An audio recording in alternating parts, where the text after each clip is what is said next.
I didn't cry when my son called that Tuesday evening.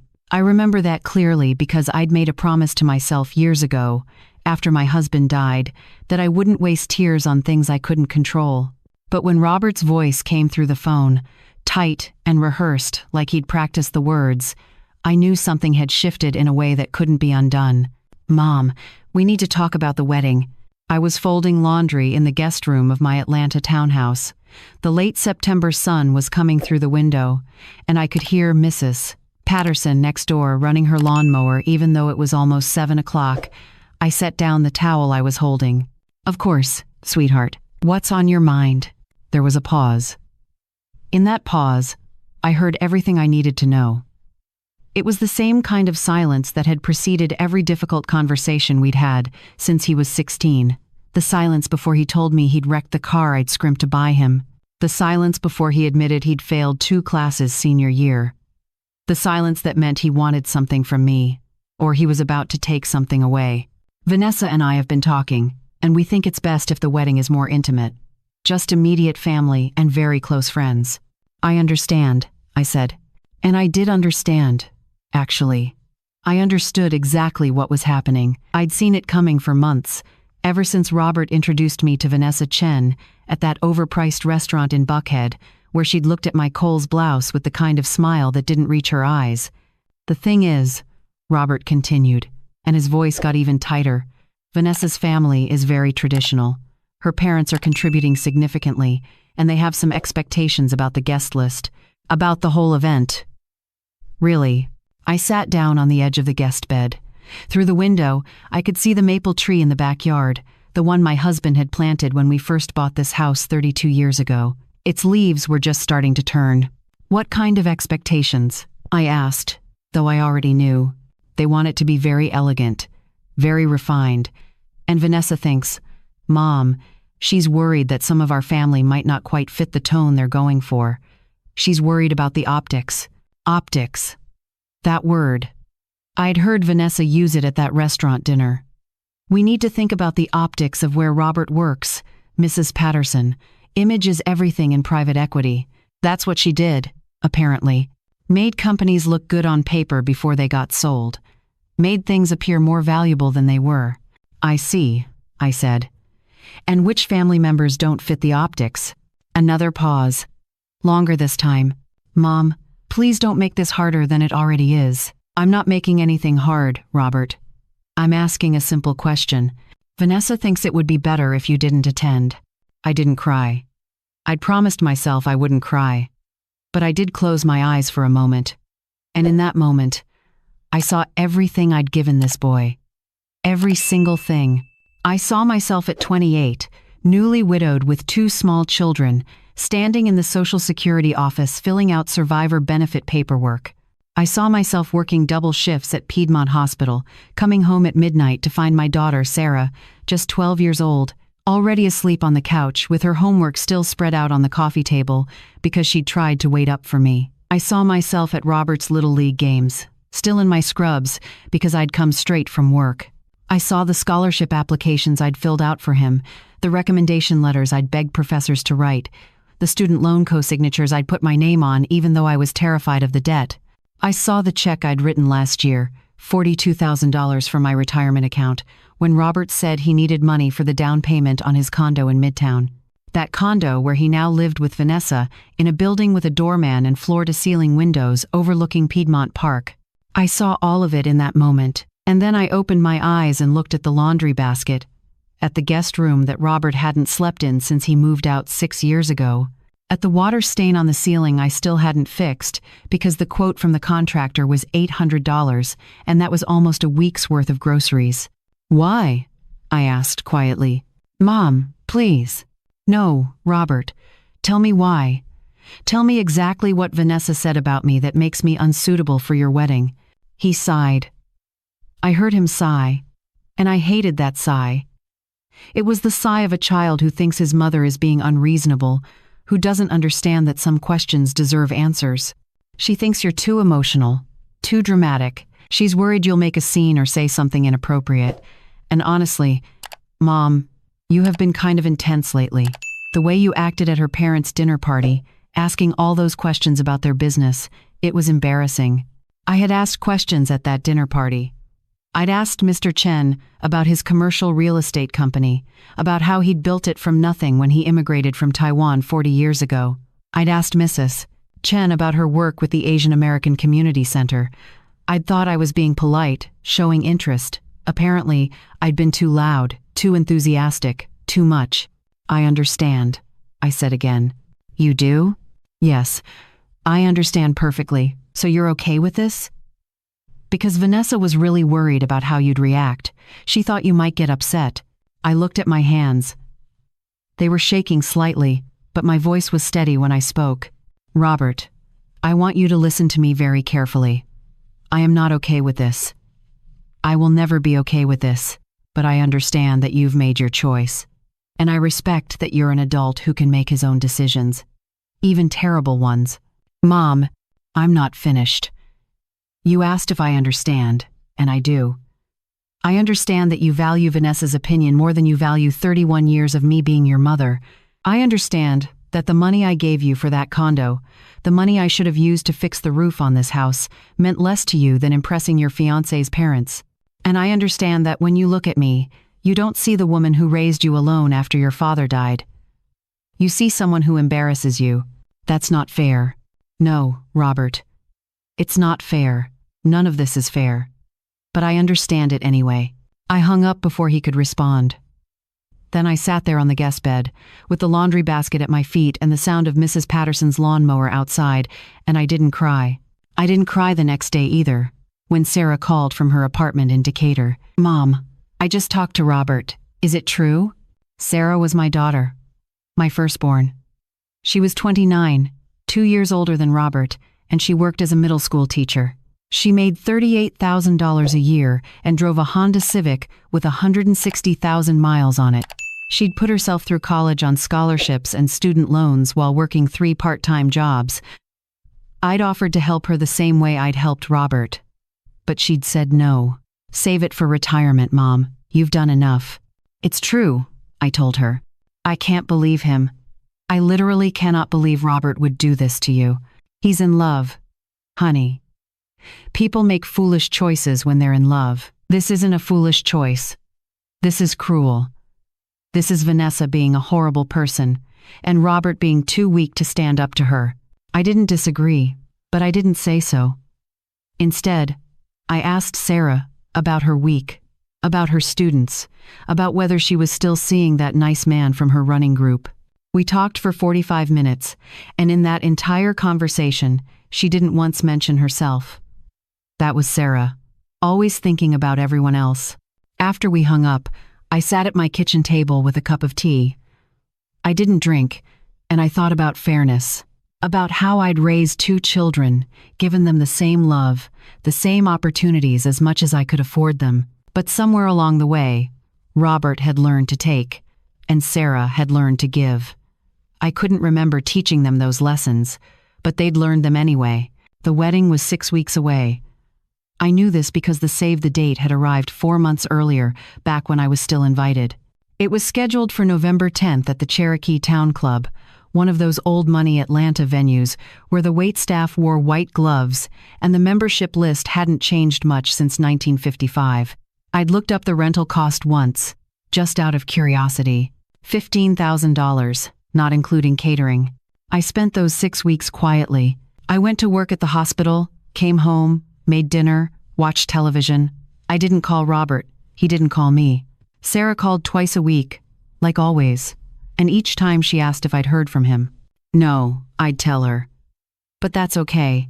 It's not okay, Mom. I know, sweetheart. But it is what it is. 3 weeks before the wedding, I got a text message from Vanessa. It was the first time she'd ever contacted me directly. "Mrs. Patterson, I hope you understand that this decision wasn't personal. We're trying to keep the wedding small and elegant, and we thought it would be easier for everyone this way. I hope there are no hard feelings." I stared at that message for a long time. No hard feelings, as if uninviting a mother from her son's wedding was the same as canceling lunch plans, as if my feelings were something that could be managed with a polite text message and the right tone of voice. I didn't respond. I deleted the message and went back to folding laundry. 2 weeks before the wedding, Sarah came over for dinner. She brought Thai food from the place near her apartment, and we ate it straight from the containers while sitting on my back porch, even though it was cold enough that we needed sweaters. "I'm not going," Sarah said suddenly, setting down her pad thai. "What?" "To Robert's wedding." "I'm not going. I already told him." "Sarah, no. You can't do that. Watch me. I'm not going to sit there and celebrate him treating you like this. I'm not going to smile and pretend everything's fine while our brother acts like you don't exist." I reached across the table and took her hand. Her fingers were cold. "Sarah, listen to me. This is between Robert and me. You and your brother, that's a different relationship. Don't damage it because of this." "He damaged it, Mom, not me. He chose Vanessa over his own family. And you're choosing me over him? That's different, is it?" She pulled her hand away, frustrated. "Yes, it's different. You didn't do anything wrong. You're the victim here." I didn't like that word. Victim. It felt too small, too powerless. "I'm not a victim, Sarah. I'm just a mother who's learning that her children are going to disappoint her sometimes.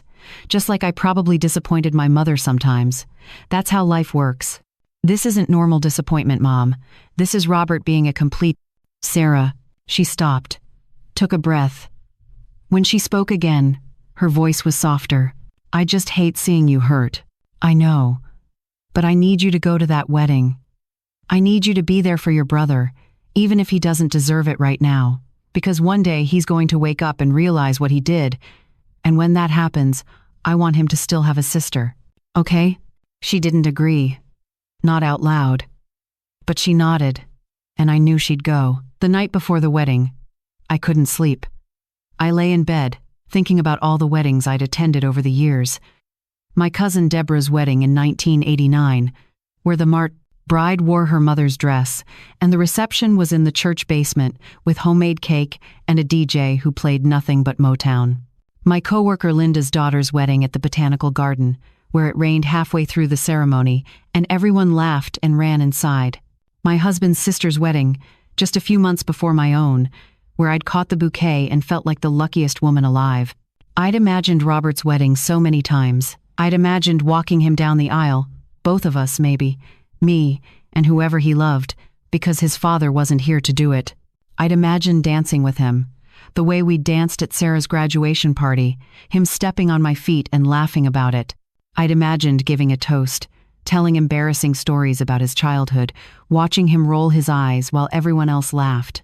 I'd imagined being there. At 2 a.m, I got out of bed and went to my closet. In the back, behind the winter coats I rarely needed in Atlanta, there was a garment bag I hadn't opened in years. I pulled it out and unzipped it carefully. The dress inside was emerald green, floor-length silk. I'd bought it 5 years ago for a hospital gala, back when I thought I might have reasons to dress up more often. I'd worn it once, felt beautiful for an evening, then hung it back up and forgotten about it. I held it up in the dim light from the hallway. It still fit perfectly. I knew because I'd tried it on a month ago, in a moment of weakness, imagining myself wearing it to Robert's wedding. I looked at that dress for a long time, then I put it back in the closet and went to bed. The wedding was at 4 o'clock on Saturday afternoon. Sarah called me at noon. "Mom, where are you?" "Home. Where else would I be? I thought maybe you'd changed your mind. I thought maybe you'd show up anyway." "That's not who I am, Sarah. I know. I just wish it was." At 2 o'clock, I was sitting on my back porch with a book I wasn't reading when my phone rang. Unknown number. "Hello? Mrs. Patterson? This is David Chen, Vanessa's father." I sat up straighter. "Hello, Mr. Chen. I apologize for calling you directly. I got your number from the emergency contact information Robert provided. I hope I'm not disturbing you." "Not at all. Mrs. Patterson, I'm calling because I've just learned that you're not attending the wedding today. Is this true?" I wasn't sure how to answer that. "Yes, it's true. May I ask why?" "I think you'd better ask your daughter that question, Mr. Chen." There was a pause. "I'm asking you." Something in his voice made me stop. Made me actually answer honestly. "Your daughter felt that I wouldn't fit the tone of the wedding. She was worried I might be too dramatic, too emotional. She and Robert both thought it would be better if I stayed home. Another pause. Longer this time. I see. And did Robert explain to you why Vanessa felt this way? He said I was embarrassing at your dinner party, that I asked too many questions. Mrs. Patterson, you were the only person at that dinner party who treated my wife and me like human beings instead of checkbooks. You asked about our lives, our history, our work. My daughter was embarrassed because you showed more grace in one evening than she's shown in 26 years. I didn't know what to say to that. I'm calling, Mr. Chen continued, because I want you to know that if you choose not to attend this wedding, I will not attend either. Neither will my wife. And without us, there is no wedding, because we are paying for everything.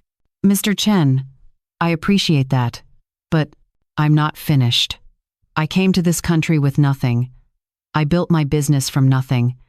I did it so my children would have opportunities I never had, but I did not do it so my daughter could treat other people's mothers like they are beneath her.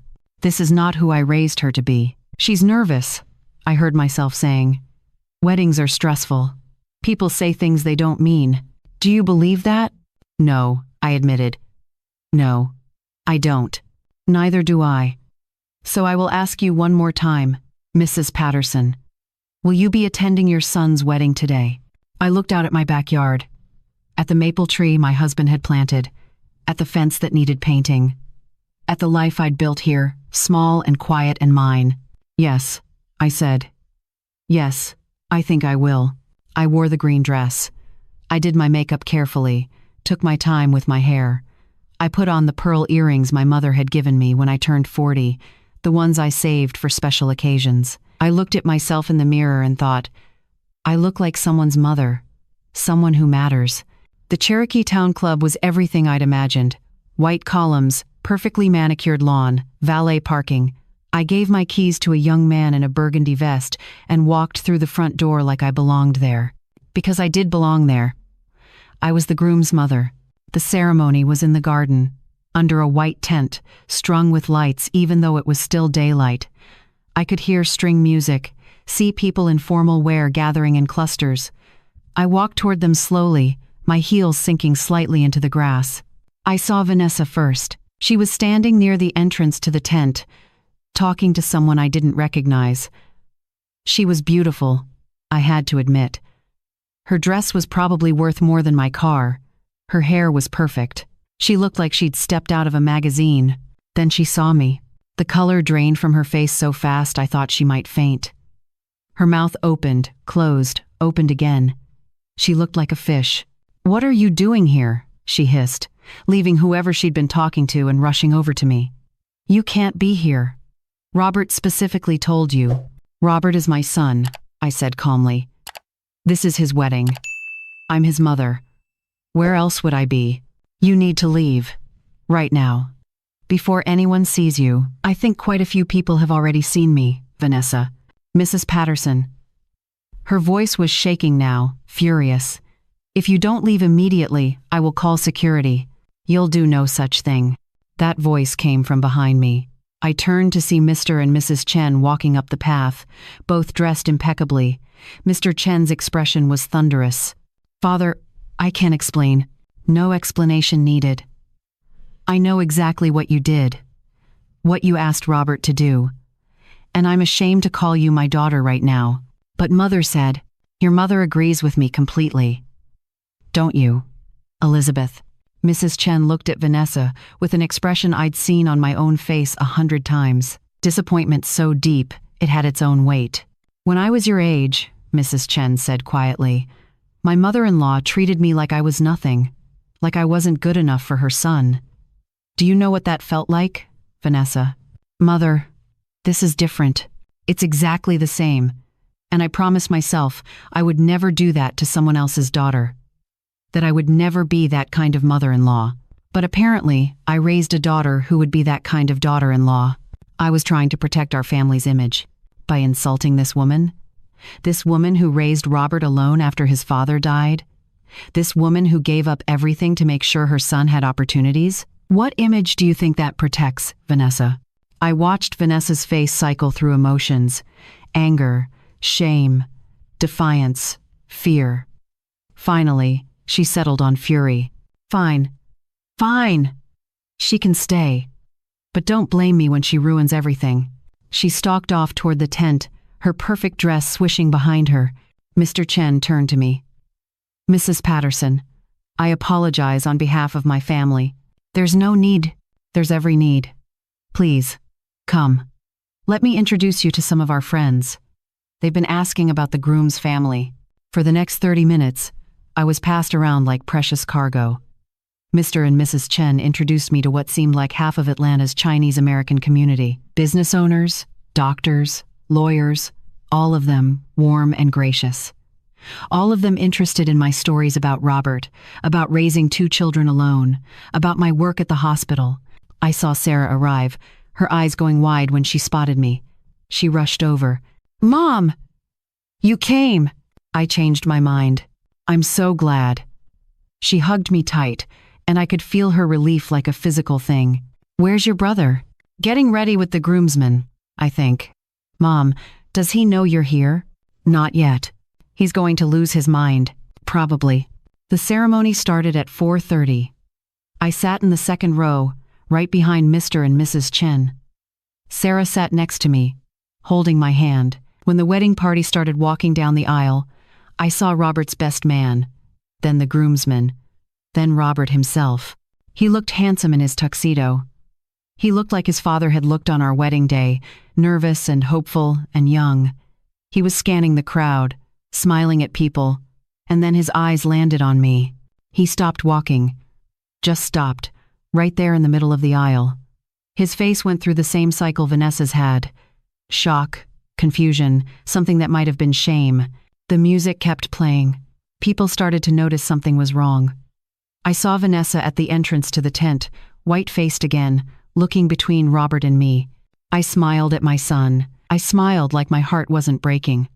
Like everything was fine. Like this was exactly where I was supposed to be. Robert's mouth moved. I couldn't hear him over the music, but I could read his lips. Mom? I nodded. He stood there for another few seconds.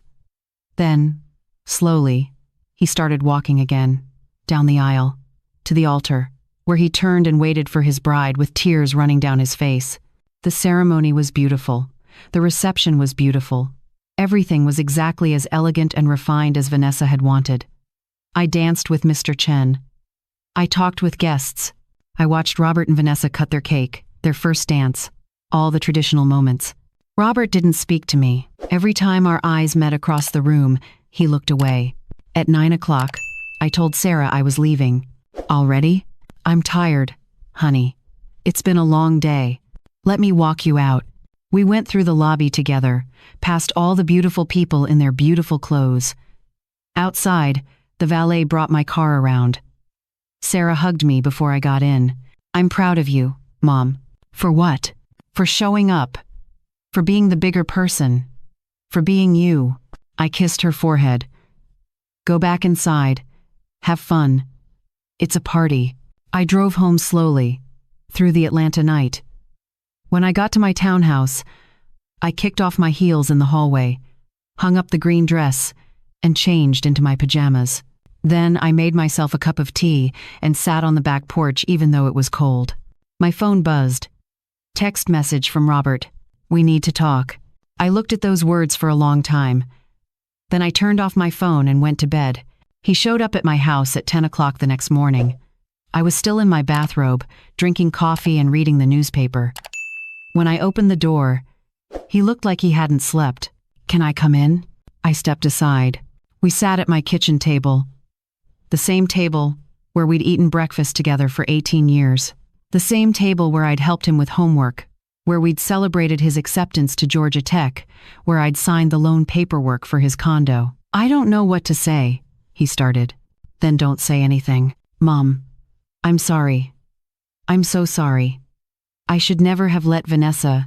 Stop. I held up my hand. Robert, listen to me very carefully. This isn't about Vanessa. This is about you. You made a choice. You chose to uninvite your mother from your wedding because your fiancé told you to. That was your choice, not hers. I know. I know, and I'll regret it for the rest of my life. Will you, though? Because yesterday at the wedding, you didn't speak to me once. You saw me there, you knew I'd come anyway, and you avoided me all night. He looked down at his hands. I was ashamed. Good. You should be ashamed. I want to make this right. You can't make this right, Robert. Some things can't be fixed. They can only be lived with. So that's it? You're never going to forgive me? I sighed. Poured myself more coffee. Poured him a cup too. Added cream and 2 sugars the way he'd always liked it. Robert, I forgave you before you even called me that Tuesday night. I forgave you while you were explaining why I wasn't invited. I forgave you while I was sitting alone in this house for 6 weeks. I forgave you yesterday when you walked past me down that aisle. I've forgiven you 1,000 times already, because that's what mothers do. Then why does it feel like you hate me? I don't hate you. But I don't trust you anymore, and that's going to take time to rebuild. If it can be rebuilt at all. He was crying now. Really crying. I'll do anything. Tell me what to do. Figure out who you want to be, Robert. Do you want to be the kind of man who lets other people make you ashamed of your family? Or do you want to be the kind of man your father would have been proud of? Dad would be so disappointed in me. Yes, I said simply. He would. We sat there in silence for a long time. Outside, I could hear Mrs. Patterson's lawnmower again. Some things never change. Finally, Robert stood up. I should go. Vanessa's probably wondering where I am. Probably. He walked to the door, then turned back. Mom? Yes? Mr. Chen told me this morning that he and Mrs. Chen are rewriting their will. They're cutting Vanessa out entirely unless she apologizes to you. In person, he said it has to be a real apology, not just words. Robert, that's between them and their daughter. I know, but I wanted you to know. I wanted you to know that I'm not the only one who sees what she did. What I did. After he left, I sat at the kitchen table for another hour. Then I called Sarah. Hey, Mom. How are you doing? I'm okay. Listen, I was thinking. That vacation you've been wanting to take? To visit your friend in Colorado? Yeah? What if we went together? My treat. We could leave next month. After the holidays. Mom, you don't have to. I know I don't have to. I want to. I want to spend time with my daughter. The one who's always been there. The one I should have paid more attention to. She was quiet for a moment. You paid plenty of attention to me, Mom. Not as much as I should have. Not as much as I paid to Robert. And I'm sorry for that, Sarah. I'm sorry I taught you that the squeaky wheel gets the grease, and then I was surprised when you learned to stay quiet. Mom, you're making me cry. Good tears or bad tears? Good ones. Definitely good ones. We talked for another 20 minutes, planning our trip. After we hung up, I went out to my back porch and looked at the maple tree. Its leaves were almost all gone now, just a few stubborn ones clinging to the branches. My phone buzzed again.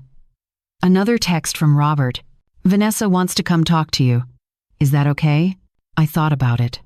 Then I typed back, tell her I'll be home Tuesday afternoon after 3. She can come then if she wants to. I didn't add if she's sincere or if she really means it. I didn't need to. Vanessa would come or she wouldn't.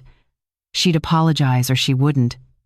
And either way, I'd be okay, because I'd learned something in those 6 weeks of silence, in that long night before the wedding, in the moment when I'd walked through those doors in my green dress and decided I mattered. I'd learned that being a mother didn't mean being a doormat. It didn't mean accepting every slight, every disappointment, every casual cruelty, because that's what mothers do. It meant knowing your worth. It meant teaching your children that their choices have consequences. It meant showing up anyway. Not because they deserved it, but because you deserved it. I'd learned that I'd spent 30 years making myself smaller so my children could be bigger. Working 3 jobs so Robert could have the best. Staying quiet so Sarah could stay comfortable. Giving and giving and giving until I forgot how to keep anything for myself. But I was done with that now. Done making excuses. Done being embarrassed of who I was and where I came from. Done letting other people decide whether I was good enough. I was enough. I had always been enough. And if my son and his wife needed time to figure that out, well, I had time. I had the rest of my life, actually. A life I was going to start living for myself, instead of just for the people who were supposed to love me. The maple tree swayed in the November wind, and I smiled.